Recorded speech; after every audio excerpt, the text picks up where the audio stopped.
संबंधित नहीं करते, जबकि जीवन झूठा है, मृत्यु सत्य है और सत्य के विषय में कोई प्रश्न नहीं। ये प्रश्न सुनकर सुखदेव जी महाराज बड़े प्रसन्न हुए। वर्यानेशते प्रश्नः कृतो लोकहितो नृपः। वर्यानेतते प्रश्नः, वर्यानेशते प्रश्नः कृतो लोकहितो नृपः।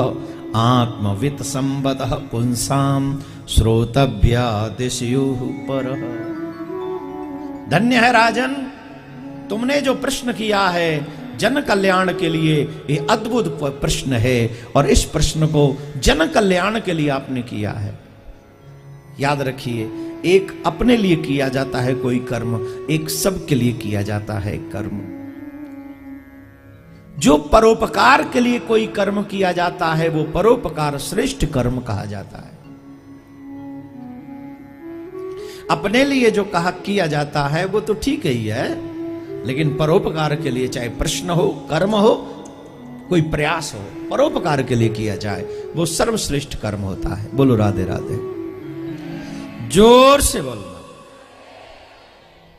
सुखदेव जी महाराज से प्रश्न किया, जिसकी मृत्यु 7वें दिन है उसे क्या करना चाहिए? सुखदेव मुनि कहते हैं जिसकी मृत्यु 7वें दिन है उसे भागवत कथा सुननी चाहिए। जो लोग चाहते हैं हमारी मृत्यु सुंदर बन जाए, मृत्यु मृत्यु न रहे, महोत्सव बन जाए, उसे भागवत की शरण में आ जाना चाहिए। लेकिन भागवत में भी जाकर सिर्फ टाइम पास न करे, टाइम पास नहीं करे, भागवत को सुनने की, समझने की कोशिश करे। देखो, भगवान की लाख कृपा है, करोड़ों कृपा है कि आपको भागवत के समक्ष विराजमान करा दिया, बिठाल दिया। अब ऐसे मत समझो, ऐसे समझो, 5-10 दिन के भूखे व्यक्ति के सामने कोई व्यक्ति थाली लगा कर रख दे, थाली लगा के, भाई साहब आप खा लीजिए, और वो व्यक्ति उसे भोजन करने की बजाय कुछ और ही काम में व्यस्त हो, भूखा है, 10 दिन से कुछ मिला नहीं है, इसके बावजूद भी वो अन्य कार्यों में बिजी है और उसे सीमा भी बता दी गई कि तुझे इतनी सीमा में ही ये भोजन करना है, और वो नहीं कर सका और भोजन न करने की वजह से उसका प्राण चला गया, तो इसमें गलती किसकी है? उस व्यक्ति की या भोजन देने वाले की? भोजन देने वाले ने तो भोजन दिया, एक सीमा बताई, उस सीमा में भोजन करो, लेकिन गृह कार्य ना जाना जंजाला, वो अपने उस कार्यों में लग गया, भोजन नहीं कर पाया और उस प्राण छोड़ना पड़ा। ठीक वैसे ही भगवान ने ये मानव जीवन दिया, मानव जीवन पर भी भागवत कथा दी, भागवत में भी हमें पहुंचा दिया, और पहुंचने के बाद भी अगर हम वहां से भागवत न सुन सकें, उसे न समझ सकें, तो हमसे बड़ा बदकिस्मत और कौन हो सकता है। इसको कहते हैं, यही वो शब्द है, पानी में मीन प्यासी। ठाकुर जी ने जल में भी जगह दी, लेकिन पानी में मीन प्यासी। कितना अच्छा सौभाग्य आपका, लेकिन कथा में मन लगे तभी सौभाग्य। श्री सुखदेव जी महाराज ने कहा, जिसे अपनी मृत्यु महोत्सव बनानी है उसे भागवत सुननी चाहिए। गुरुदेव कृपा करके भागवत प्रारंभ कर दीजिए, मैं भागवत सुनूंगा। और श्री सुखदेव जी महाराज ने भागवत प्रारंभ की, और भागवत के प्रारंभ में सृष्टि का वर्णन किया, और सृष्टि सृजन प्रारंभ हुआ। और सृष्टि सृजन कैसे हुआ? समस्त ब्रह्मांड में जल ही जल है, समस्त ब्रह्मांड में। उस जल में एक बट का वृक्ष है, उस बट के वृक्ष के पत्ते पर भगवान बाल स्वरूप धारण करके विराजमान है, और हजारों हजारों वर्ष तक भगवान उस बट वृक्ष के पत्ते पर आत्माराम सिर्फ अपने साथ ही रमण करते हैं। फिर एक ओम बहुत श्यामा, एक में से बहुत होने का जब संकल्प मन में आया, तो भगवान की नाभि से कमल, कमल में से ब्रह्मा जी उत्पन्न हुए, और ब्रह्मा जी से भगवान ने कहा तुम सृष्टि का सृजन करो। ब्रह्मा जी ने सृष्टि का सृजन किया, और ब्रह्मा जी ने सबसे पहले मानस पुत्रों को जन्म दिया, और मानस पुत्र सनक, सनंदन, सनातन, सनत कुमार, ये चतुर ऋषि हैं। इन चतुर ऋषियों से कहा तुम सृष्टि का सृजन करो, विवाह करो, आगे बढ़ाओ। उन्होंने कहा महाराज हम विवाह नहीं कर सकते, बोले क्यों नहीं करोगे? बोले गृहस्थ में चले जाने के बाद भगवान का भजन नहीं होता है, और हम भगवान का भजन करना चाहते हैं, क्योंकि भगवान के भजन से ज्यादा श्रेष्ठ कुछ है ही नहीं संसार में, सबसे श्रेष्ठ है भगवान का भजन, इसलिए हम भजन करना चाहते हैं।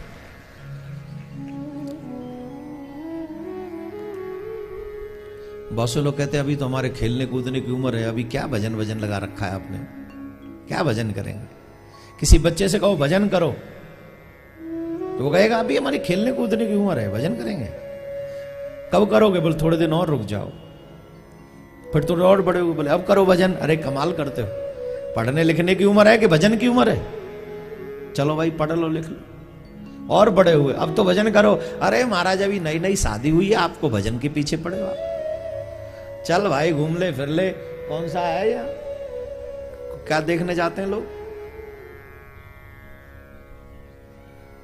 क्या कुछ अजंता वजंता है ना, या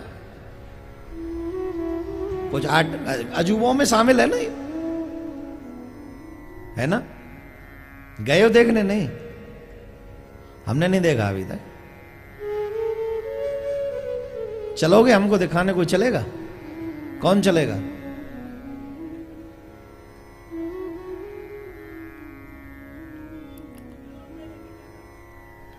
आई लव यू दादाजी, क्या बात है, सीरियसली। कब चलने का? तो भागवत तो करने दो ना जिसके लिए आया हूं वो कर लूं, फिर चलेंगे अपन। Thank you, so sweet. बच्चों से कहा भाई चलो, बोले अभी शादी हुई है, थोड़ा अजंता वजंता देखने दो। कहा तुम भजन के चक्कर में पड़े हो, अभी हम तो जाएंगे हाथ में हाथ डाल के थोड़ा अजंता देख के आएंगे। अच्छा भाई देखो अजंता, थोड़े और बड़े हुए, अब तो भजन करो। महाराज 4-4 बच्चे हो गए, आपको भजन की पड़ी है, हमें उनके पेट की पड़ी है। तुम ही बताओ भाई कब करोगे भजन? बोले बुढ़ापे में करना क्या है? भजन ही करना है बुढ़ापे में, पूरे बुढ़ापे भर भजन करेंगे और क्या करना है? क्यों अभी से पीछे पड़े हो? जितने यहां बुजुर्ग बैठे हैं ईमानदारी से बताओ बुढ़ापे में भजन होता है? जितने भी यंगस्टर्स बैठे जरा इधर देखें बुजुर्गों की तरफ, बताइए महाराज बुढ़ापे में भजन होता है क्या? कभी सर में दर्द है, कभी पैर में दर्द है, कभी जो है डॉक्टर ने एक बीमारी, शुगर बढ़ गई, वो क्या होता है, कौन सा प्रेशर होता है, क्या होता है उसको, क्या बोलते हैं? ब्लड प्रेशर लो हो गया, बढ़ गया, 1000 बीमारियां आके पकड़ लेती हैं, फिर कैसे करोगे भजन? डोंट लाफ माय डियर, बुढ़ापा बीमारियों का गोदाम है। अगर तुम सोचो बुढ़ापे में भक्ति करेंगे, आई एम सॉरी टू से यू कांट, तुम नहीं कर सकोगे। वैसे भी बचपन में किया हुआ भजन अमृत के समान फल देता है, जवानी में किया हुआ भजन घी दूध के समान फल देता है, और बुढ़ापे में किया हुआ भजन सिर्फ पानी के समान फल देता है। Now you decide what you want. जब बचपन में 1 माला 100 माला का असर करती है, जवानी में 1 माला 50 माला का असर करती है, और बुढ़ापे में 1 माला सिर्फ 1 माला का ही असर करती है।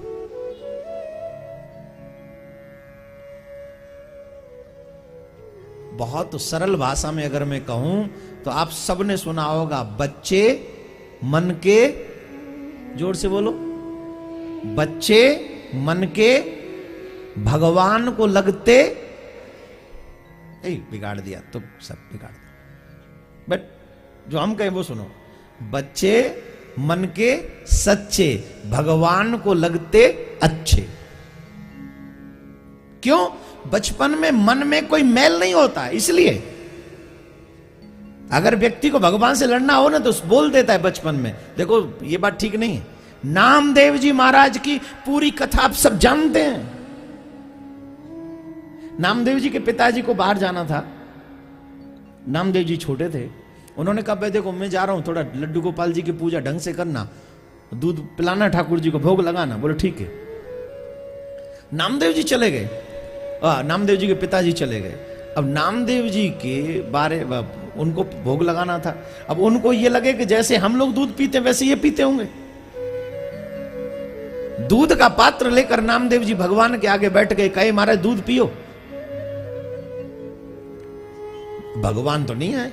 नामदेव जी बोले जल्दी पियो नहीं तो पिताजी लड़ेंगे। नहीं पिए। बोले भगवान जी तुम पे कोई काम नहीं, हम पे तो और भी काम है, जरा पियो ना। आप यकीन मानिए मूर्ति प्रकट होकर भगवान दूध पीने लग गए।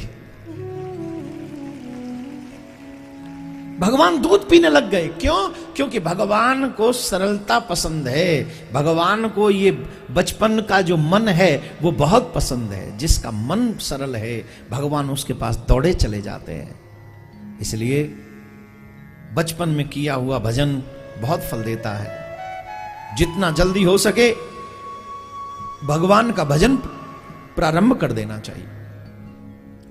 चारों भाइयों ने मना कर दिया। ब्रह्मा जी ने शाप दे दिया, हम तुम्हें बड़े, तुमको शाप देते हैं, तुम बड़े नहीं होगे। चारों भाई बड़े खुश हुए। महाराज आपने हमें शाप नहीं दिया, आपने तो हमें वरदान दिया है। क्या? बोले अब हम अगर बड़े नहीं होंगे तो एक बात तो सच है कि माया से बचे रहेंगे, और जीव माया से बच जाए तभी भक्ति कर पाता है। बड़े होने पर ही, जितने यहां लोग बैठे हैं कृपा करके बताएं, बचपन में सबसे ज्यादा प्यार किससे होता है? किससे होता है सबसे ज्यादा प्यार? है जी, जोर से। मां से सबसे ज्यादा प्यार होता है, मां से सबसे ज्यादा। और जवानी में वो मां उतनी प्यारी लगती है क्या? जैसे ही कॉलेज जाना शुरू करें वो मां उतनी प्यारी लगती है क्या? जवाब दीजिए हां या ना। क्यों? मम्मी बदल गई? मम्मी बदल गई क्या? फिर क्या बदला? बोले तुम्हारी फीलिंग्स बदल गई। बचपन में जो मन निर्मल था वहां सिवाय मां के और पिता के कोई और नहीं था, और जब जवान हुए तो इंद्रियां बदलने लगी, इंद्रियों की डिमांड बदलने लगी, तो वहां जाकर हमें दोस्त फ्रेंड अच्छे लगने लगे। और जब उससे भी बड़े हुए तो वो दोस्त फ्रेंड भी अच्छे लगते हैं क्या? नहीं, फिर बच्चे अच्छे लगने लगे। Me and my children. हाँ जी कि ना जी? जैसे जैसे इंसान बढ़ता है उसकी इंद्रियों की डिमांड बदलती चली जाती है। बड़े होंगे तो रिक्वायरमेंट बढ़ेगी। इसलिए हम छोटे रहेंगे तो हमारा चित्त सिर्फ भगवान में लगा रहेगा, और यही आपका हमको वरदान है। बड़े प्रसन्न हुए महाराज, बहुत प्रसन्न। सप्तऋषि महाराज मनुरा ने शत्रुपा, पृथ्वी के पहले मानव, फिर देवहूति जो महाराज मनु की पुत्री हैं, उनका विवाह करदम मुनि के साथ में हुआ। 9 कन्याएं हुई उनसे, और 10वीं संतान के रूप में श्री कपिल देव भगवान का प्राकट्य हुआ। बोले कपिल देव भगवान की जय। यहां पर कपिल देवहूति प्रसंग है। अगर आप थोड़ा सा मानव योनि के विषय में जानना चाहते हैं तो मैं 5 मिनट इस पे ज्यादा समय लगाऊं, नहीं तो आगे बढ़ूं। चाहते हैं मानव योनि के विषय में जानना? जो जो चाहते हैं हाथ उठाइए। हाँ, क्या बात। लेकिन पूरा ध्यान से सुनना पड़ेगा।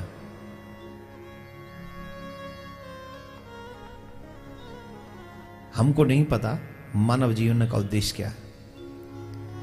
आइए इस मानव योनि में आने से पहले के जो कष्ट हैं उनको जरा समझें। जब जीव मां के गर्भ में जाता है तो इतना कष्ट पाता है, इतना कष्ट पाता है कि उसका कोई जवाब नहीं। देवहूति मां ने पूछा, बेटा मानव जीवन का उद्देश्य क्या है? जब जीव को मनुष्य योनि प्राप्त हो जाए तो उसको जीवन भर क्या करना चाहिए, उसका उद्देश्य क्या होना चाहिए? तो कपिल देव भगवान कहते हैं, मां मानव योनि प्राप्त होना बड़ा कठिन है। 84 लाख योनियों के एक एक पुण्य को इकट्ठा करके हमें मानव योनि प्राप्त होती है। उसके बाद 84 लाख योनियों में भटकने के बाद, और मानव योनि प्राप्त होने से पूर्व भी शिशु को हर एक योनि में मां के गर्भ में जाना पड़ता है। और मां के गर्भ में कितना कष्ट है, गर्भाशय में कितना कष्ट है। इतनी सी छोटी जगह है जहां उसे बंद रहना पड़ता है, इतना अंधेरा होता है कि हाथ से हाथ नहीं दिखता है। सिर्फ आपकी 5 मिनट चाहूंगा, अगर कॉन्सेंट्रेट होके सुन सकें तो, तब आपको पता चलेगा कि आप किस मुसीबत से निकल के आए हैं। और अगर ये नहीं सुलझी तो ये मुसीबत आगे भी आपका इंतजार कर रही है। समझदार उसी को कहते हैं जो मुसीबत आने से पहले छुटकारा कर ले। अगर इंटेलिजेंट हो तो आपको ये अभी से सुलझाना चाहिए।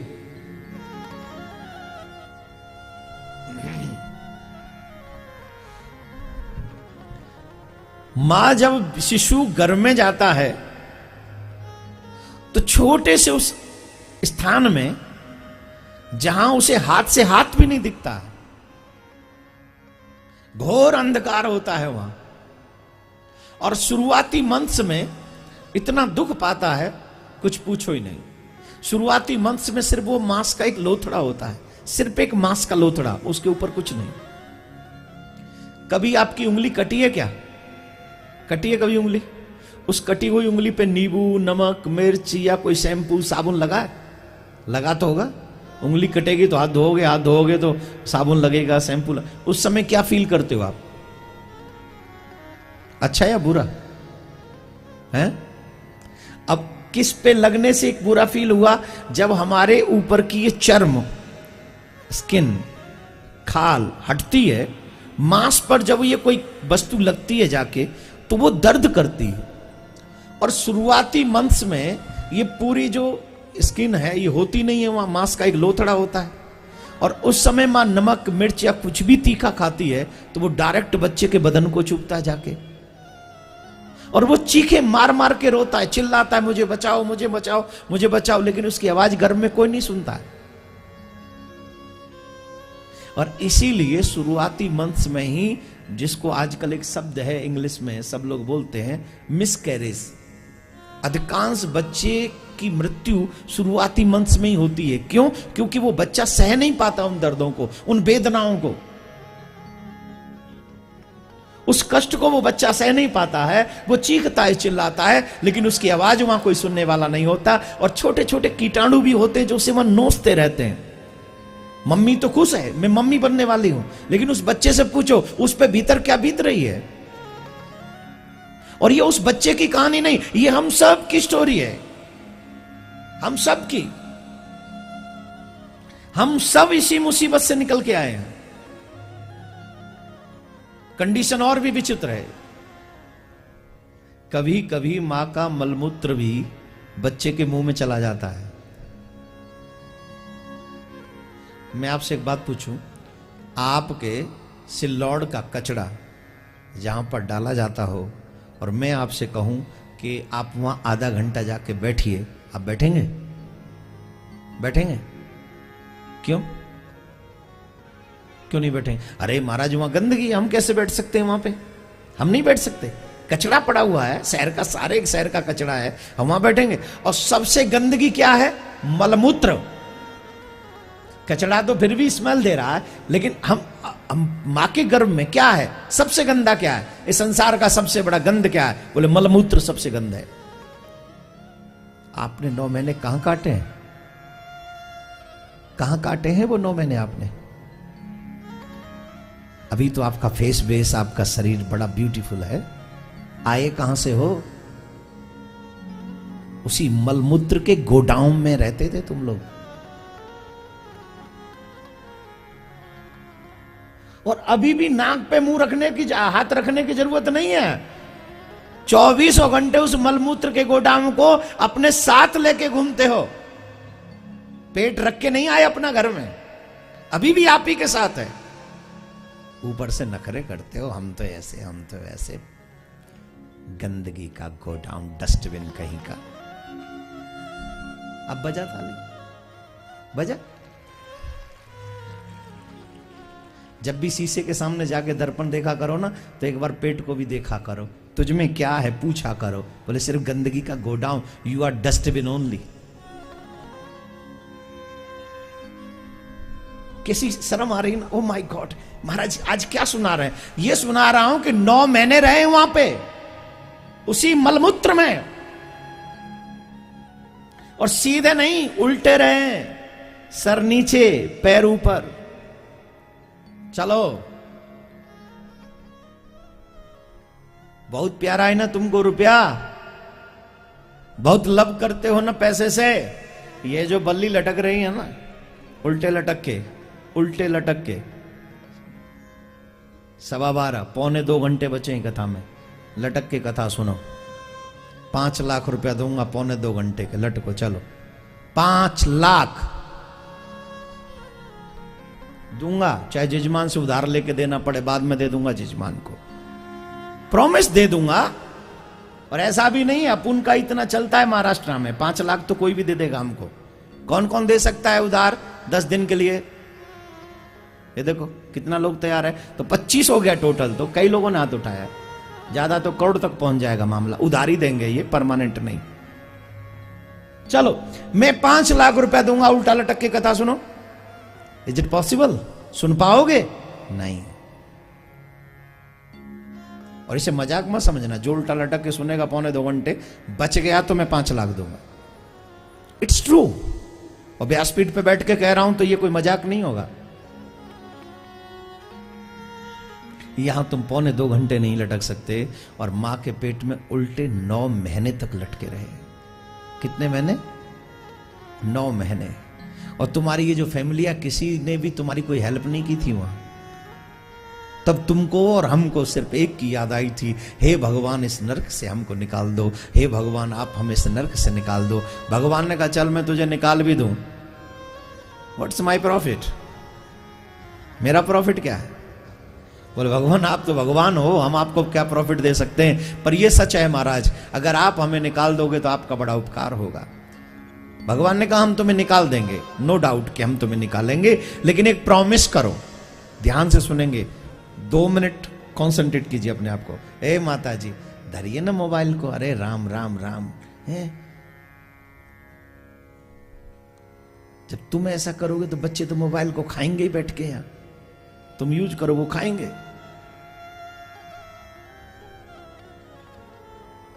क्या कह रहे थे हम? लौट क्या जी? भगवान ने कहा कि अगर मैं तुझे निकाल दूं तो मेरा प्रॉफिट क्या है? जीव ने कहा मैं आपको क्या प्रॉफिट पहुंचा सकता हूं, आप तो खुद भगवान है। बोले नहीं, तू प्रॉफिट पहुंचा सकता है। बोले क्या? जब मैं तुझे यहां से निकाल दूं और तुझे मानव बनाकर भेजूं, तो ऐसे कर्म करके आना जिसकी वजह से तुझे पुनः दोबारा नेक्स्ट टाइम किसी और योनि में न जाना पड़े, किसी भी और योनि में न जाना पड़े, ऐसा प्रयास करके आना। जीव ने प्रण किया, प्रभु मैं संकल्प लेता हूं। कभी आपने जन्म लेने के बाद बच्चे को देखा है? माताओं ने देखा होगा, देखा है ना? उसकी दोनों मुट्ठी बंद होती हैं, होती है कि नहीं? वो गर्भ में प्रतिज्ञा करता है कि मैं महाराज प्रण करता हूं, संकल्प लेता हूं कि जब मैं पृथ्वी पे जाऊंगा तो ऐसे कर्म करके आऊंगा जिसकी वजह से मुझे दोबारा जन्म ना लेना पड़े। भगवान कहते ठीक है निकालूं? बोले नहीं, पहले आप एक वादा कीजिए। क्या? कि मैं जैसे ही जन्म लूंगा महाराज माया की हवा लगेगी, मैं सब कुछ भूल जाऊंगा, लेकिन मेरे भूलने पर भी आप मुझे भूलने नहीं दोगे। आप मुझे याद दिलाते रहोगे कि मैंने गर्भ में क्या प्रतिज्ञा की है। आप मुझे याद दिलाना माधव, आप मुझे याद दिला देना। भगवान ने कहा आई प्रॉमिस यू, मैं तुम्हें याद दिलाऊंगा। जैसे ही तुम संसार में जाओगे, मानव बनकर जाओगे, मैं तुम्हें याद दिलाऊंगा। और भगवान ने हमको इस पृथ्वी पर भेज दिया, हम लोग मानव बनकर आ गए। अब एक बात बताइए, भगवान ने हमको याद दिलाया कि नहीं? दिलाया कि नहीं? नहीं दिलाया। भगवान के यहाँ से फोन नहीं आया महाराज, कोई व्हाट्सएप पे भी मैसेज नहीं आया कि मैंने तुमको याद दिला रहा हूं। है कोई महाराज वो कोई कुछ मैसेज भी नहीं है। ये मैसेज कौन दिलवाते हैं? भगवान किससे दिलवाते हैं? तुम्हारे यहां अगर किसी एक व्यक्ति ने तुमको ये कहा हो कि वहां पर भागवत हो रही है, वही भगवान का मैसेंजर है। भगवान याद दिलवाते हैं संतों के थ्रू, भगवान याद दिलवाते हैं कथाकारों के थ्रू, भगवान याद दिलवाते हैं अच्छे भक्तों के थ्रू, ग्रंथों के थ्रू, पुराणों के थ्रू। तुम्हारा वचन, तुम्हारा प्रॉमिस तुम्हें बार बार याद दिलवाते कि याद करो तुमने क्या प्रण किया, याद करो तुमने क्या प्रण किया। इसके बावजूद भी हम लोग अपने ही वचन को इग्नोर करते हैं और फिर काल ही कर्म ही ईश्वर ही मिथ्या दोष लगाए, भगवान को दोष लगाते हैं, अपने ही कर्म में कमी रह जाती है। बोलो राधे राधे। ऐसे नहीं,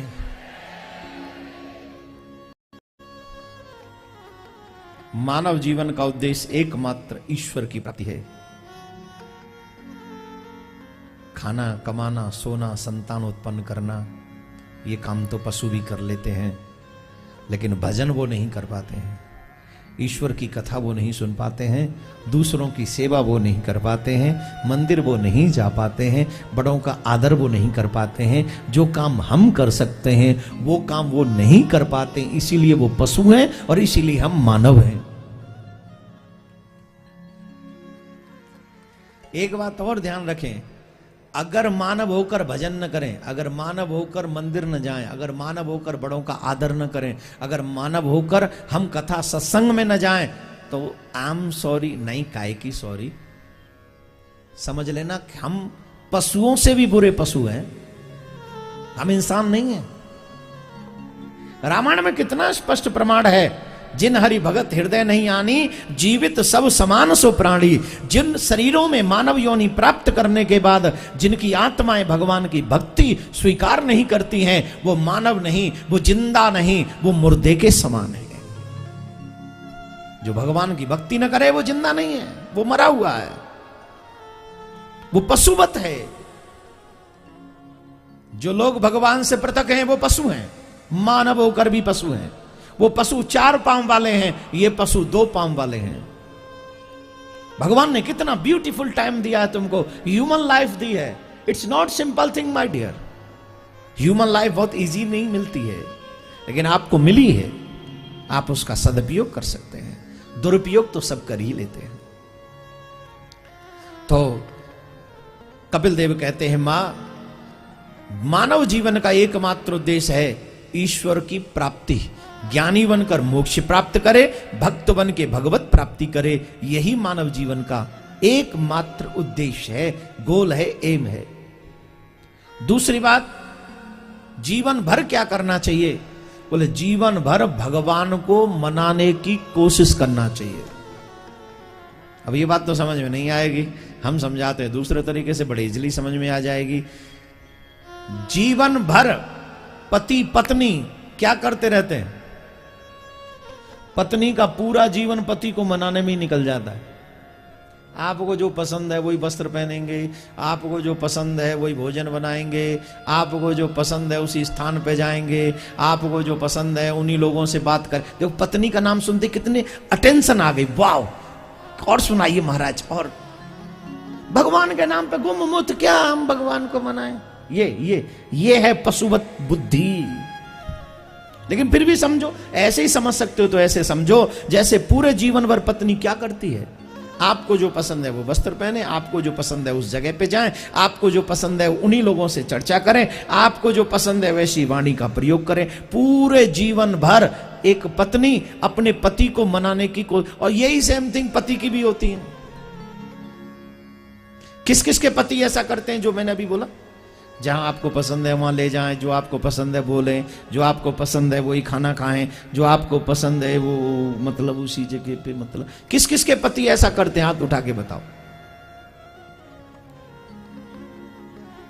अच्छा, किस किस की पत्नी ऐसा करती हैं वो हाथ उठा के बताएं। जो हमने कहा पत्नियों को हाथ नहीं उठाना, वो तो पति उठाएंगे ना। जो आपको पसंद है वही वस्त्र पहने, जो आपको पसंद है वही भोजन बनाएं, जो आपको पसंद है वही कर्म करें, जो आपको पसंद है वैसा ही जो है बाणी बोलें, जो वो उसी स्थान पे जाएं, उन्हीं लोगों से बात करें जो आपको पसंद है। किन किन को ये लगता है कि हमारी पत्नी ये सब करती है?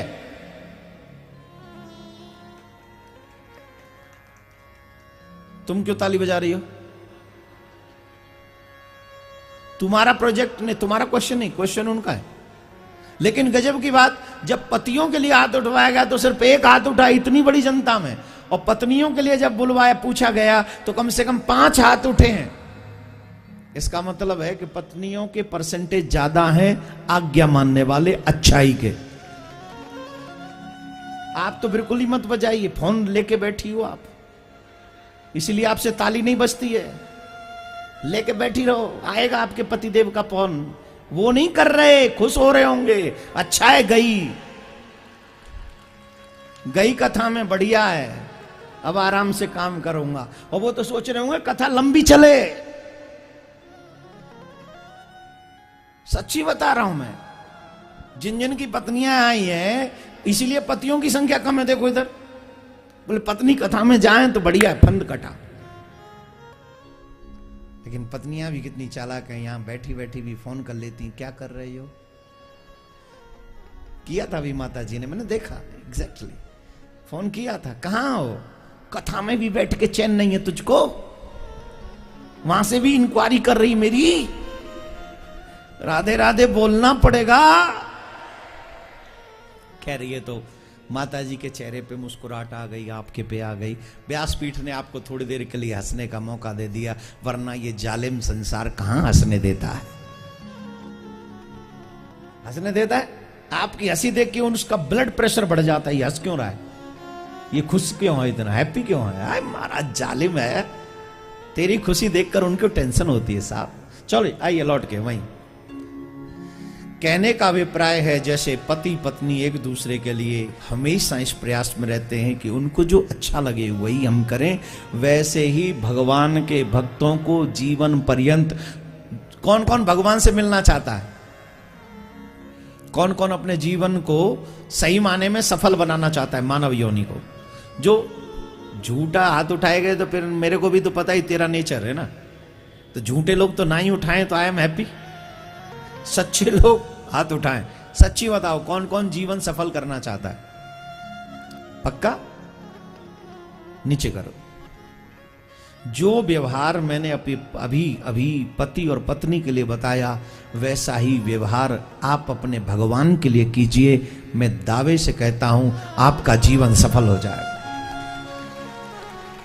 निश्चित सफल होगा, निश्चित, मेरा वादा है आपसे। तो कपिल उपाख्यान, महाराज कपिल देव जी ने ये बहुत सुंदर उपाख्यान अपनी मां को उपदेश दिया। और अच्छी बात बेटे भी कहें तो मान लेनी चाहिए। ये जरूरी नहीं कि तुम ज्यादा इंटेलिजेंट हो तो अनपढ़ लोग तुम्हें कुछ अच्छी बात नहीं बता सकते। कभी कभी अनपढ़ लोग ज्यादा अच्छी बात बता सकते हैं पढ़े लिखों से। पढ़े लिखों में तो हमेशा एक घमंडी रहता है ना, मैं ग्रेजुएट हूं, मैंने ये किया हुआ है, मैंने मास्टरी की हुई है, मैंने मास्टर डिग्री ली हुई है, ये क्या जाना है। ये सुनाओ, एक कहानी आती है बहुत अच्छी। एक बार एक व्यक्ति गाड़ी से कहीं जा रहा था, पहुंचने में जल्दी थी उसे, पहुंचने में उसको जल्दी पहुंचना था, बहुत जल्दी उसको पहुंचने की पड़ी थी। और जब पहुंचने की उसको पड़ी थी तो अधिकांश ऐसा होता है कि जब जल्दी हो ना तब ज्यादा देर होती है ना। वो गाड़ी से जा रहा था, अचानक से एक नदी के ऊपर से गाड़ी गुजरी, फ्लाईओवर पे होते हुए, वहां गाड़ी पंचर हो गई। एक तो वैसे देर हो रही थी, ऊपर से ये पंचर हो गई। गाड़ी उसने रोकी, गाड़ी रोक कर उसने जल्दी से जैक चढ़ाया, और जैक चढ़ा के वो टायर खोला, और खोलने के बाद में उसके जो बोल्ट होते हैं, 4 होते हैं उसमें बोल्ट है, 4 बोल्ट होते हैं, वो चारों खोले और साइड में रखे। वो टायर निकाला, स्टेपनी निकाली, स्टेपनी जैसे ही उसने टायर निकाला, थोड़ा जोर से निकाला, तो जैसे ही उसने टायर निकाला, वो टायर की टक्कर हुई, पता है किससे? जो उसने बोल्ट रखे थे 4 वहां, उनसे। और जब बोल्ट रखे थे उनसे टक्कर हुई तो वो बोल्ट कहां गए? नदी में।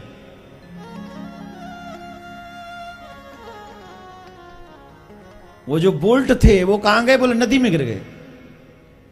लो जी, जल्दी जाना है, गाड़ी पंचर हो गई, टायर खोला, वो बोल्ट भी अब नदी में। अब बेचारा टेंशन में कि व्हाट कैन आई डू, अब मैं क्या करूं। वो टेंशन में कभी इधर कभी उधर, कभी उधर कभी उधर। उसी समय किसान आया वहां सामने, वो एक किसान खड़ा है, वो सारी सिचुएशन देख रहा है, अनपढ़, एकदम खेत में से काम करके आ रहा है। तो उसने पूछा, भाई व्हाट इज योर प्रॉब्लम, क्या परेशानी है? अरे बोले माथा मत मारो भाई, जाओ ना अपना काम करो, तुम नहीं जानते ये सब क्या हो सकते, जाओ। अरे साहब नहीं जानते, इट्स ओके, पर अपनी प्रॉब्लम तो आप हमें बता सकते हैं, अगर भगवान ने चाहा हम आपकी हेल्प कर सकते हैं। अरे तुम क्या हेल्प करोगे, तुम पे गाड़ी है क्या, कोई तुम लोगों पे गाड़ी है? बोले साहब गाड़ी तो नहीं है, पर आप कहें तो थोड़ी बताओ। बोले क्या? बोले गाड़ी पंचर हुई। बोले हाँ पंचर हो गई है। तो क्या करोगे बोलो? बोले यहां से 10 किलोमीटर दूरी पर एक गाड़ी पंचर कर जोड़ने वाला है, आप वहां तक चले जाओ। अरे जाऊं कैसे, बोल्ट तो नदी में गिर गए, अब क्या करूं? बोले साहब आप फिर भी एक काम कर सकते हैं। क्या? बोले ये जो तीनों टायर हैं, इन तीनों टायरों का एक एक बोल्ट निकालिए और बचे हुए चौथे टायर में वो तीनों बोल्ट कस लीजिए।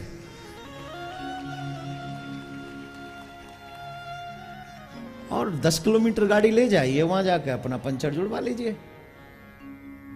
वो इंटेलिजेंट गाड़ी का मास्टर आदमी वो कह रहा है तुम्हारे पास गाड़ी है? बोले नहीं। तुम्हारे सामने ऐसी सिचुएशन हुई थी? बोले नहीं। बोले तो तुम्हें कैसे पता ऐसे हो सकता है, और जो तुम्हारे दिमाग में था वो मेरे दिमाग में क्यों नहीं आया? जो तुम्हारे दिमाग में हुआ आया, मुझे बताया तुमने, वो मेरे दिमाग में क्यों नहीं आया? उस किसान ने बहुत अच्छा जवाब दिया कि मैं वहां खड़ा खड़ा देख रहा था कि आपकी प्रॉब्लम क्या है, और आपका ध्यान सिर्फ आपकी प्रॉब्लम पे था, और मेरा सारा ध्यान इस प्रॉब्लम की सॉल्यूशन पे था कि इसका सॉल्यूशन क्या है।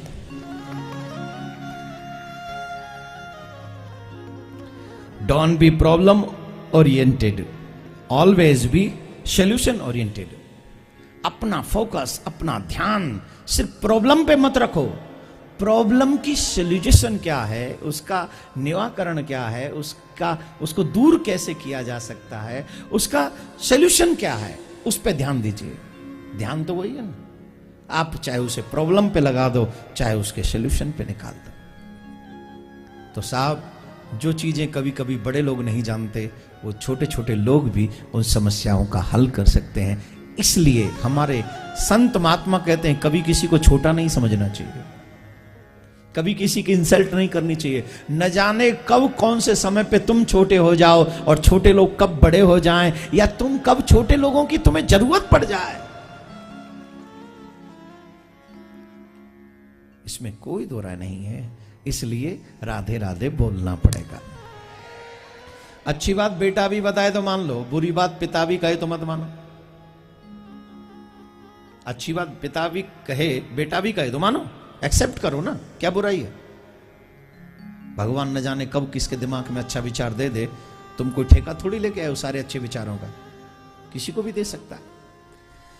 तो ये चरित्र, इसके बाद सती चरित्र, और फिर एक प्रसंग आता है ध्रुव चरित्र। महाराज मनु के पुत्र उत्तानपाद, उत्तानपाद के 2 विवाह। बड़ी रानी का नाम सुनीति, छोटी रानी का नाम सुरुचि।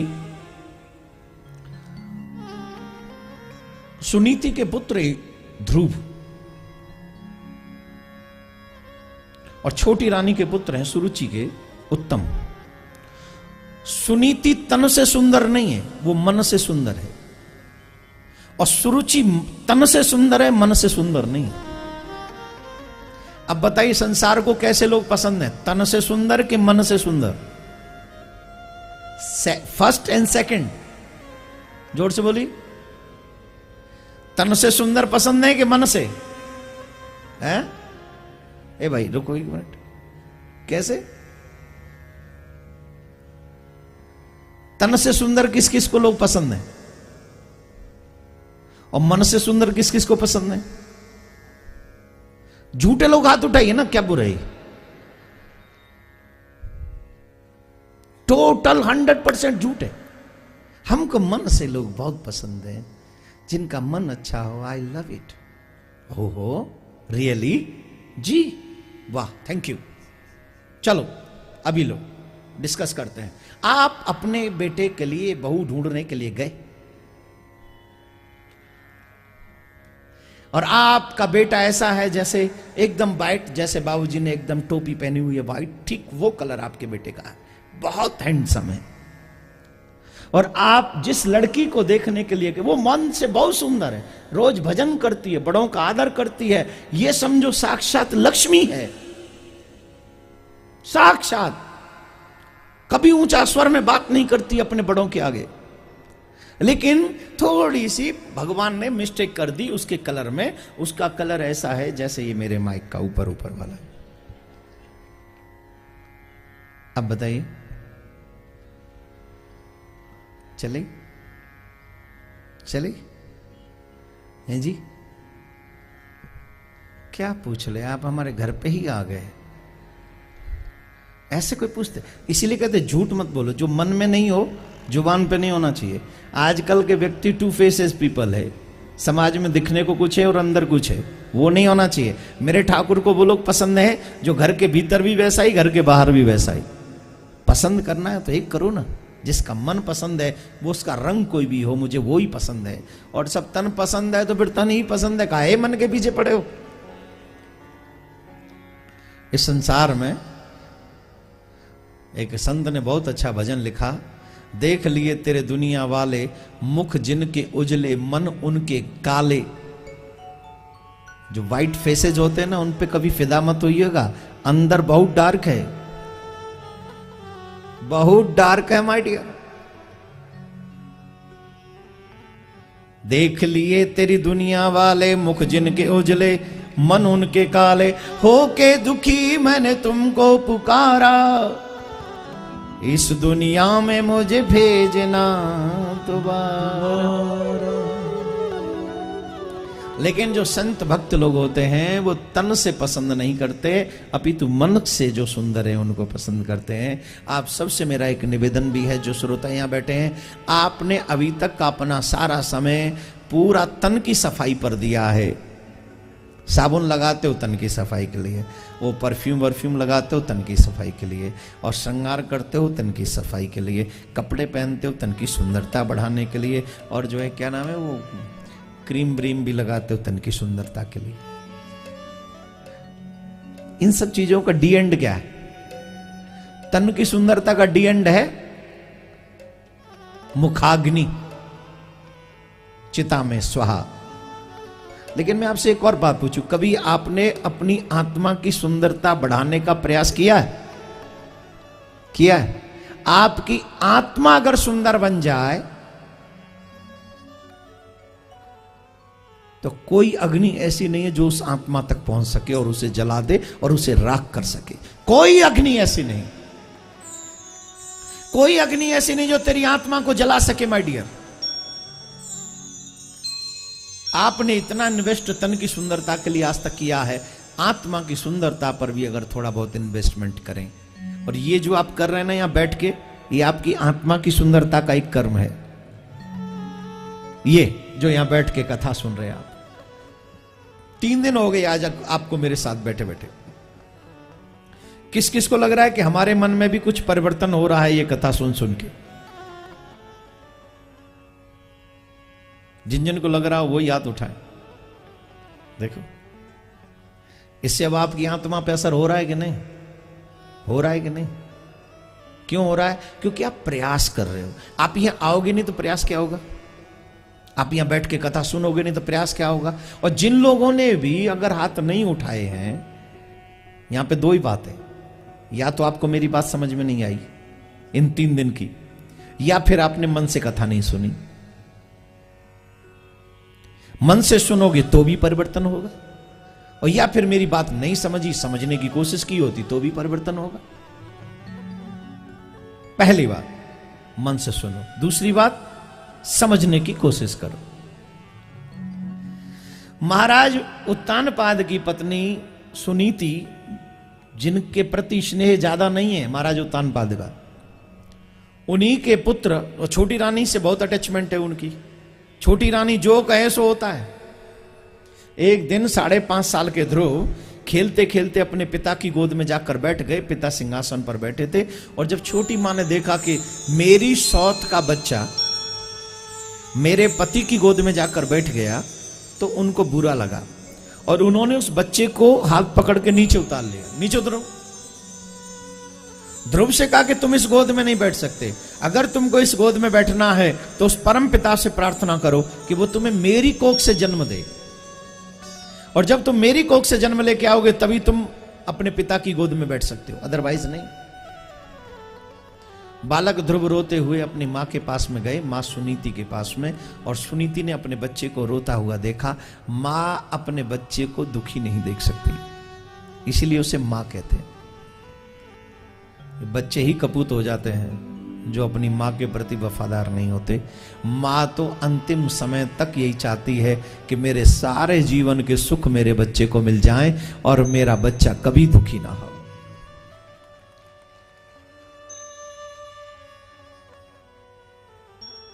यहां कोई ऐसी मां बैठी है जो चाहती हो मेरा बच्चा दुखी हो? है कोई? एक कथा याद आ रही है, सुनाऊं क्या? तो मना करोगी तो भी मैं कहा मानने वाला हूं। सुनो, बहुत अच्छी है। ये मां बेटे की कथा है। एक बहुत बड़ा धनाढ्य आदमी था, बहुत बड़ा। कहीं भी सत्संग में जाता, कहीं भी जाता, कहीं भी जाता, उसे एक बात सुनने को मिलती कि कोई भी बच्चा अपनी मां का कर्ज नहीं उतार सकता। हर जगह पर यही बात सुनने को मिलती उसे कि कोई बच्चा अपनी मां का कर्ज नहीं उतार सकता, मां का कर्ज बहुत है, मां का कर्ज बहुत है, मां का कर्ज नहीं चुका सकता, मां का कर्ज नहीं चुका सकता। वो बच्चा बड़ा परेशान हो गया। वो बच्चा तो नहीं, सेठ हो गए थे, अब तो बड़े धनवान थे। एक दिन अपनी मां के पास गए और मां से कहा, मां मैं तुम्हारा कर्ज उतारना चाहता हूं, बताओ तुम्हारा कर्ज कैसे उतरेगा? सब लोग कहते हैं मां का कर्ज नहीं उतर सकता, कर्ज नहीं उतर सकता, बताओ तो तुम्हारा कर्ज कैसे उतरेगा?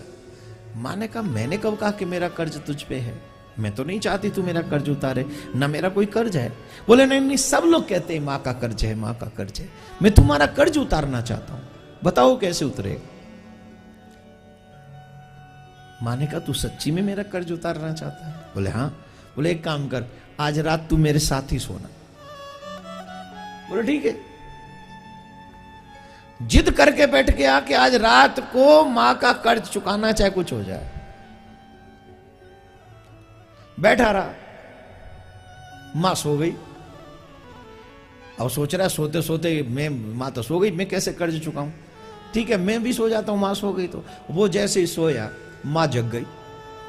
मां सोई नहीं थी, मां तो सोने का बस बहाना कर रही थी। मां जग गई और जैसे ही उसकी आंख लगी, मां ने उठाया, बेटा उठ। बोले हाँ, मुझे प्यास लग रही बेटा, जल पिला दे। बोले ठीक है।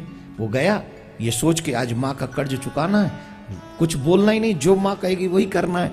उठा के जल लेके आया, एक गिलास पानी लाया, जल लाया और मां को दे दिया। मां ने आधा गिलास जल पिया और आधा गिलास जिस जगह पर वो लेटा हुआ था वहां फैला दिया। कुछ नहीं कहा, पर गुस्सा तो आया। जितना पीना था बाकी छोड़ देती, या फैलाने की क्या जरूरत थी? बोला कुछ नहीं। मां ने गिलास रख दिया। वो फिर थोड़ा साइड में होके फिर लेट गया। जैसे ही आंख लगी फिर कहा, बेटा उठना। बोले हाँ, मुझे प्यास लग रही, जरा जल पिला। फिर गया, जल लेके आया। मां ने फिर थोड़ा 2 घूंट पानी पिया, बचा हुआ पूरा गिलास बगल में फैला दिया।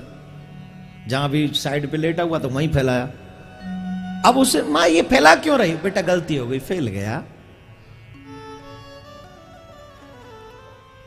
फिर भी वो जैसे तैसे गीले में, नींद आवे तो कहीं भी पत्थरों पे आ जाती है। रात में जो सोने का ही है तो सबको सोना होता है। फिर वो जैसे तैसे सोए, फिर उठाया। मां बोली, बेटा उठियो। बोले क्या हुआ? अब थोड़ी आवाज में उसकी में गुस्सा, क्या हुआ, अब क्या चाहिए? बोले थोड़ा जल चाहिए बेटा, प्यास लग रही। पीती तो नहीं, सिर्फ मुझे तंग कर रही हो आप। फिर भी ये कहते कहते गया और जल का एक गिलास लाया और कहा, ये लो पियो। मां ने 1 घूंट भी नहीं पिया, सारा फैला दिया। अब तो उसके गुस्से का ठिकाना नहीं रहा, भड़क गया।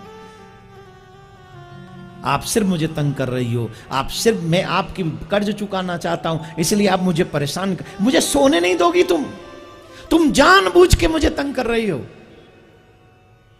मां ने गिलास उठाते हुए कहा, बेटा तेरे बस की नहीं है कर्ज उतारना, जाके सो जा।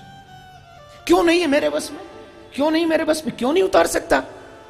बोले तू एक रात में परेशान हो गया, तुझे पता है तूने मेरी कितनी रातें खराब की हैं।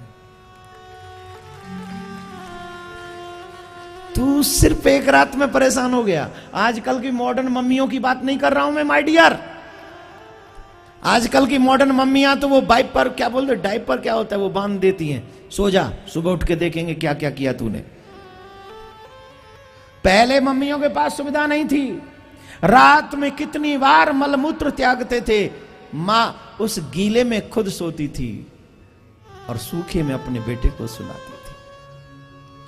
इतना ही नहीं, जिस दिन रात को बेटे को बुखार आ जाए ना, बेटा तो बुखार में भी सो लेता है, लेकिन मां सारी रात नहीं सो पाती है। न जाने ऐसी कितनी रातें हैं जो मां ने अपने बच्चों के लिए जाग जाग कर बिताई हैं। बचपन में बेटा चाहता है कर्ज उतार देगा। उतारना चाहते हो? मैं बताता हूं, 5 किलो का एक पत्थर अपने पेट से बांधकर 24 घंटे रखो, सिर्फ 24 घंटे। तुम्हें पता चल जाएगा तुम्हारी मां ने कितना बड़ा त्याग किया है तुम्हें इस संसार में लाने के लिए। और वो 24 घंटे नहीं था, पूरा 9 महीने था। कितना कितना? 9 महीने। बताइए, कोई उतार सकता है अपनी मां का कर्ज? बोलिए। नहीं उतार सकता तो हाथ हिला के यूं ही कर दो। फ्रेंड्स को तो बहुत हाय वाय करते हो, आज ऐसे ही कर दो। बोले नहीं उतार सकता, नहीं उतार सकता ना। लेकिन ये बात तब समझ में आती है जब हम माँ बाप बन जाते हैं। लेकिन तब भी माँ की चिंता कहाँ करते हैं, सिर्फ अपने बच्चों की चिंता कर पाते हैं। तो मैं आपसे एक निवेदन सभी बच्चों से करूंगा, अगर मेरी बात मानो, हाथ जोड़ के प्रार्थना है, अपनी माँ बाप को कभी हर्ट मत कीजिए। जिंदगी की सबसे बड़ी संपत्ति है माँ बाप के दिल से निकली हुई दुआ, सबसे बड़ी संपत्ति है। और जिसने अपने माँ बाप को दुख दिया है, वो कितने भी तीर्थ कर लो, कितना भी यज्ञ होम तप व्रत कर लो, आपको किसी का फल नहीं मिलेगा। सबसे बड़ा तीर्थ तेरे माँ बाप है। वो जिस दिन सुखी हो गए, उस दिन तू सारे तीर्थ पार कर जाएगा, सबका फल मिल जाएगा। रोता हुआ ध्रुव जब 5.5 साल का अपनी माँ के पास पहुंचा, माँ ने पूछा क्यों रोते हो? तो माँ को बताया, माँ क्या मैं अपने पिता की गोद में नहीं बैठ सकता? मेरी छोटी माँ ने कहा तू इस गोद में नहीं बैठ सकता। क्यों नहीं बैठ सकता माँ, बताइए मुझे। हर माँ के ऊपर जिम्मेदारी है कि वो अपने बच्चे को अच्छे संस्कार दे। अगर बच्चा बिगड़ा है तो मां की कमी रही होगी, मां की परवरिश में कोई कमी रही होगी। मां की कमी बच्चों को आगे परेशान करती है। फ्रीडम का मतलब नहीं कि उसको कुछ भी करने दो, फ्रीडम का मतलब है उसे आनंद लेने दो, लेकिन गलत काम करे तो उसे रोको, उसे समझाओ कि आपके लिए नहीं है, ये अच्छे लोगों का काम नहीं है। सुनीति ने कहा अगर तुझे उस पिता की गोद में बैठना ही है तो उस पिता की गोद में बैठ जिस गोद में से कोई तुझे उतारे ना। ये तो हाड़ मास का पुतला है, आज नहीं तो कल तुझे उतरना ही होगा, तेरा उतरने का मन करेगा। अगर तुझे बैठना है तो उस परम पिता की गोद में बैठ जिसकी गोद में से कोई उतार ना सके। बोले मां वो कौन है? बोले परम पिता है। कैसे मिलेगी वो गोद? बोले जाके तपस्या करो। ध्रुव चल जा रहे हैं तपस्या करने, मां ने रोका, इधर आओ। बोले क्या? पहले छोटी मां को प्रणाम करो। छोटी मां को? उन्होंने मेरा अपमान किया है। मां कहती है भगवान उन्हीं को मिलते हैं जो अपनी मैं को मार देते हैं। जिसकी मैं जिंदा है भगवान उसे नहीं मिलता है। कौशल्या मां जब राम जी रावण को मार के आए तो कौशल्या मां बड़ी खुश हुई। कौशल्या मां ने पूछा बेटा क्या तुमने रावण को मारा? मेरा राम इतना बड़ा हो गया, रावण जैसे योद्धा को मार डाला। शब्दों पे ध्यान दीजिएगा, काम आएंगे आपकी लाइफ में अगर समझ में आ गई तो। राम जी से पूछा मां कौशल्या ने, बेटा क्या तुमने रावण को मारा, ये सच है? राम जी कहते हैं, मां मैंने रावण को नहीं मारा, मैंने रावण को नहीं मारा, रावण को तो रावण की मैंने मारा है। नहीं आई समझ में? तभी तो सुलो बजा रहे हो। रावण को तो रावण की मैंने मारा है, मैंने रावण को नहीं मारा। जिसकी मैं जिंदा है वो जिंदा नहीं है, जिसकी मैं मर गई है वो जिंदा है। भगवान तुम्हें कुछ भी दे, मैं मत पालना। अगर मैं आ गई तो समझना पतन निश्चित है। इस मैं को मारो। अगर भगवान से मिलना तो जाके छोटी मां को प्रणाम करो। और ध्रुव जैसा बेटा भगवान सबको दे। मां ने कहा और निर्मल मन से वो एक्सेप्ट किया। सबसे पहले मां भी तो हो ऐसी ना।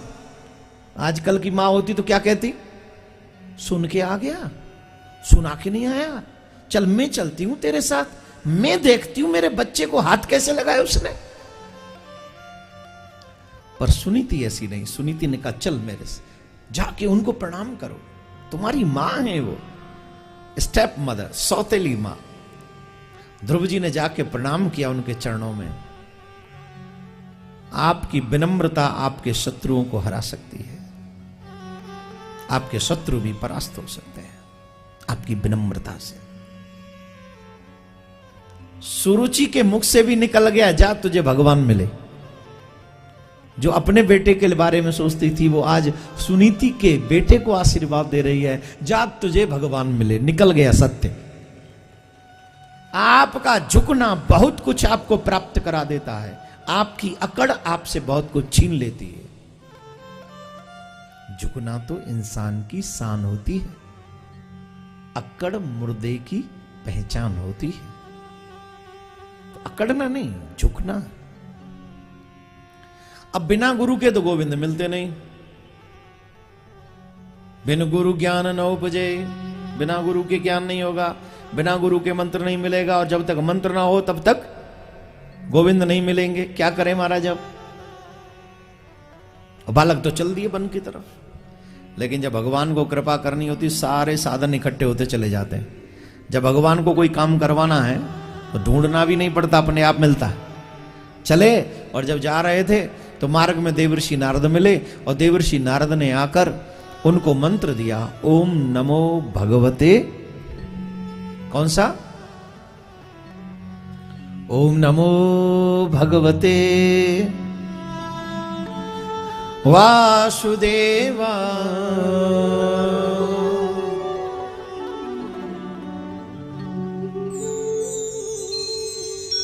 मुझे दे दर्शन। मंत्र लेने के बाद ध्रुव जी महाराज भगवान से प्रार्थना कर रहे हैं। कौन कौन चाहते हैं ठाकुर जी का दर्शन हो?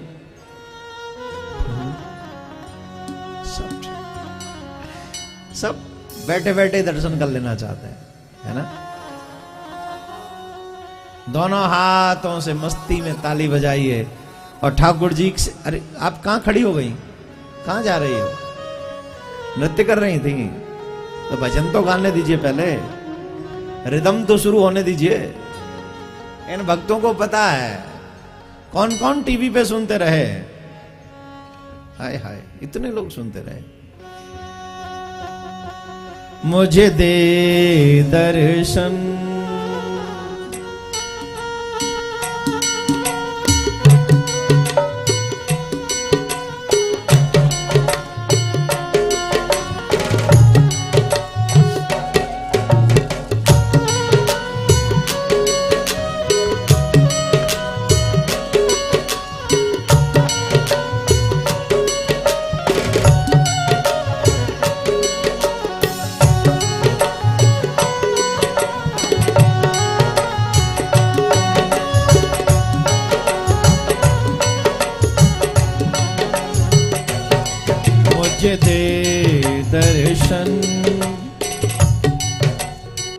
और यहां सब 5.5 साल से ऊपर के लोग बैठे। भगवान को पाने की इच्छा जिस उम्र में जागृत हो जाए, वही उम्र, वही दिन पवित्र है, वही समय पवित्र है। भगवान को पाने की इच्छा संग से उत्पन्न होती है। आपका संग कैसा है? अच्छे संग की वजह से आपके मन में यह भावना उठती है कि हमें भी भगवान को प्राप्त करना है, हमें भी भगवान का दर्शन करना। अच्छे संग की वजह से। बुरे संग की वजह से भगवान में अश्रद्धा उत्पन्न होती है। जब जीवन में अश्रद्धा आ जाए तो भगवान से मिलने की इच्छा नहीं होती। श्रद्धा ही है जो हमें भगवान से मिलने का भाव उत्पन्न कराती है। संग की वजह से यह होता है। मेरे प्यारे, नारद जी महाराज के मंत्र को सच्ची निष्ठा के साथ ध्रुव जी महाराज ने जपा और सच्ची निष्ठा के कारण मात्र 6 महीने में भगवत प्राप्ति हो गई। मात्र 6 महीने में नारायण भगवान प्रकट हो गए। बोले नारायण भगवान की जय। मेरे प्रभु शंकर चक्र गदा पद्म चतुर्भुजी रूप में प्रकट हुए और भगवान नारायण को देखकर ध्रुव जी महाराज के आनंद का कोई ठिकाना न रहा। और ध्रुव जी महाराज से भगवान कह रहे हैं, वरदान मांगो, वरदान मांगो, वरदान मांगो। तुम्हें क्या वरदान चाहिए मांग लो, हम तुम्हारी तपस्या से प्रसन्न हैं। संसार की परम शक्ति अचानक से सामने प्रस्तुत हो गई। ध्रुव छोटा सा बालक, उनके मुख से कुछ निकल नहीं पड़ रहा है। वो मूक हो गए, उनकी वाणी मूक हो गई, होठ फड़फड़ा रहे हैं, आंखों से अश्रु बह रहे हैं। भगवान ने अपना शंख ध्रुव के कपोल से लगाया, उनकी सोई हुई सरस्वती जागृत हो गई। योन्तः प्रविश्य मम वाचम इमां प्रसुप्तां संजीवयत किल शक्ति धारा सुधाम्ना अन्यस्त हस्त चरण श्रवणत्वगाधीन प्रणान्नमो भगवते पुरुषाय तुभ्यम। ध्रुव जी महाराज भगवान से प्रार्थना करते हैं, हे प्रभु, आप सर्वशक्ति संपन्न हैं। आप ही मेरे अंतःकरण में प्रवेश करके मेरी सोई हुई सरस्वती को जगाते हैं। हाथ, पांव, कान और त्वचा, इंद्रियां तथा प्राणों के भी चेतना प्रदान करने वाले आप ही हैं। ऐसे भगवान पुराण पुरुषोत्तम को मैं बार बार प्रणाम करता हूं, बार बार प्रणाम करता हूं। भगवान बोले, ध्रुव जी से कुछ वरदान मांग लो। ध्रुव जी ने बहुत अच्छी बात की। आप सबको, हम सबको ध्रुव जी से सीखना चाहिए। ध्रुव जी ने कहा, महाराज, जब तक आपका दर्शन नहीं किया था तब तक मेरे मन में बहुत इच्छाएं थी। मेरे मन में इच्छा थी, मेरी मां ने जिस राज्य के लिए मुझे मेरे पिता की गोद से हटा दिया, जब आप प्रकट होंगे तो मैं आपसे उससे भी बड़ा राज्य मांगूंगा। परंतु प्रभु, आपका दर्शन करने के बाद मुझे यह ज्ञान प्राप्त हो गया आपकी कृपा से कि मैं आपसे कितना भी बड़ा राज्य मांग लूं, एक दिन तो यह राज्य मुझे छोड़ के जाना ही पड़ेगा। तो मैं आपसे वो क्यों मांगूं जो छोड़ के जाना पड़े? मुझे आपसे वो मांग लेना चाहिए जिसे कभी न छोड़ना पड़े, कभी न छोड़ना पड़े।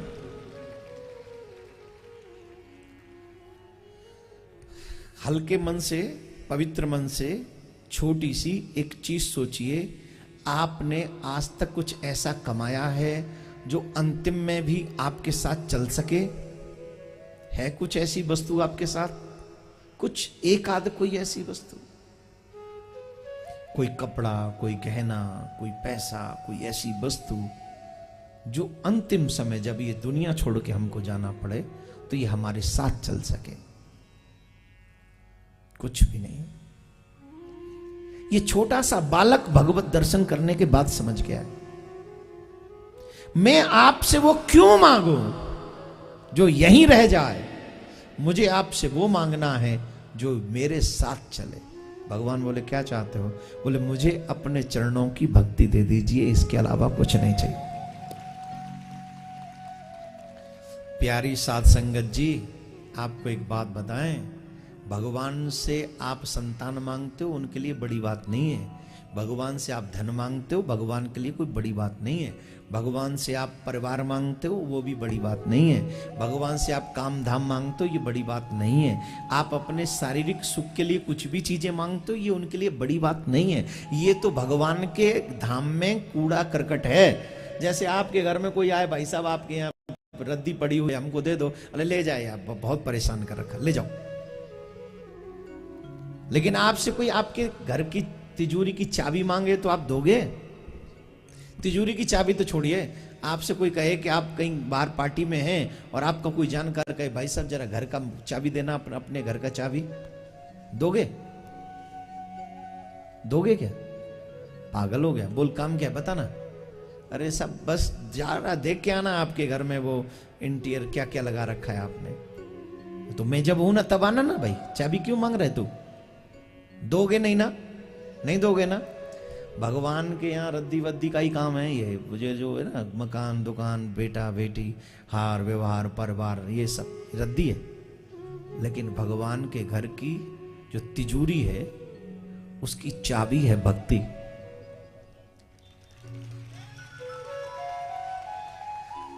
आपके शहर में धनवान ज्यादा है कि भक्त ज्यादा है? जोर से बोलिए, ईमानदारी से दिल पे हाथ रख के बोलिए ना। है कौन?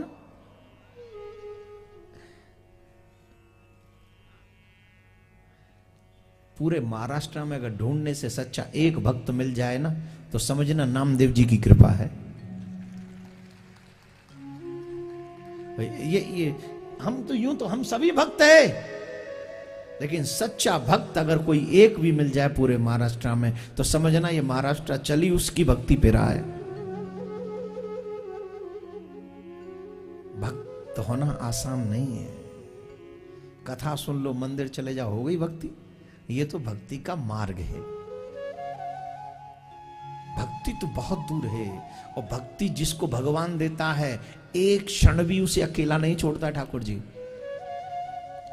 जिसे भगवान साधन देता है, वस्तुएं देता है, भगवान दे के फ्री हो जाता है, ये रख मैं चला। लेकिन जिसे भगवान भक्ति देता है उसे कभी अकेला नहीं छोड़ता। पीछे पीछे हर सेकंड चलता रहता है कि कोई मेरे भक्त को तकलीफ न पहुंचा दे। हर पल मेरे भगवान उसके साथ रहते हैं। इसलिए भगवान सब कुछ हार मगा सब दे देते हैं, ले लो। लेकिन भक्ति बड़ी आसानी से नहीं देते। इसलिए ध्रुव कह रहे महाराज मुझे तो अपने चरणों की भक्ति दे दीजिए, मुझे और कुछ नहीं चाहिए, कुछ भी नहीं चाहिए आपसे, सिर्फ भक्ति दे दो। भगवान कहते हैं हम तुम्हें भक्ति भी देंगे, तथास्तु, तुम्हें राज्य भी देंगे अपनी मर्जी से, तुम यहां भी अपने पिता से बड़ा राज्य करोगे। एक और बात समझ लीजिए, ना सिर्फ तुम यहां राज्य करोगे, पर जब तुम मेरे धाम में आओगे मैं अपना धाम तुम्हारे लिए खाली रखूंगा, तुम वहां पर भी आके राज्य करोगे। और वही विष्णु लोक अब ध्रुव लोक के नाम से जाना जाता है, जहां ध्रुव जी आज भी राज्य कर रहे हैं। क्यों? क्योंकि बचपन में उन्होंने भक्ति की, बचपन में भक्ति करके उन्होंने भगवान को मनाने की कोशिश की और 6 महीने में भगवान को पा लिया। और आज भी ध्रुव लोक में मृत भगवान की भक्ति का कितना वर्णन करें। जिस समय ध्रुव जी ने अपनी लीलाएं पूरी की, मतलब अपनी जीवन यात्रा जब पूरी करने लगे, तो भगवान के यहां से विमान आया उनको ले जाने के लिए। भगवान के धाम में सशरीर ध्रुव जी को जाना है, सशरीर विमान आया है। और जैसे विमान आया भक्ति महारानी आकर वहां पर बैठ गई, मृत्यु प्रकट हो गई। मृत्यु ने कहा प्रभु इस मृत्यु लोक में आने के बाद हर व्यक्ति मुझे एक्सेप्ट करता है, मेरे एक्सेप्ट मुझे वर्ण करने के बाद ही जाता है, आप भी मेरा वर्ण कीजिए। ध्रुव जी बोले मैं आपको कैसे वर्ण करूं, भगवान का विमान आया है, मुझे इस विमान में जाना है, भगवान ने मुझे सशरीर बुलाया है। बोले प्रभु अगर आप मुझे स्वीकार नहीं करेंगे तो संसार के लोग कहेंगे जब भगवान के भक्त ने मृत्यु को स्वीकार नहीं किया इसका मतलब मृत्यु बुरी होती है। ध्रुव जी धर्म संकट में पड़ गए। ध्रुव जी ने कहा अब आप ही बताओ क्या इसका ऑप्शन क्या है, क्या उपाय हो सकता है। बोले एक उपाय है, विमान जो भगवान के धाम से आता है वो कभी पृथ्वी का स्पर्श नहीं करता। थोड़ी सी ऊंचाई है इस विमान की। मैं आपके लिए इस विमान में चढ़ने के लिए सीढ़ी बन जाती हूं, आप मेरे सर पे पांव रख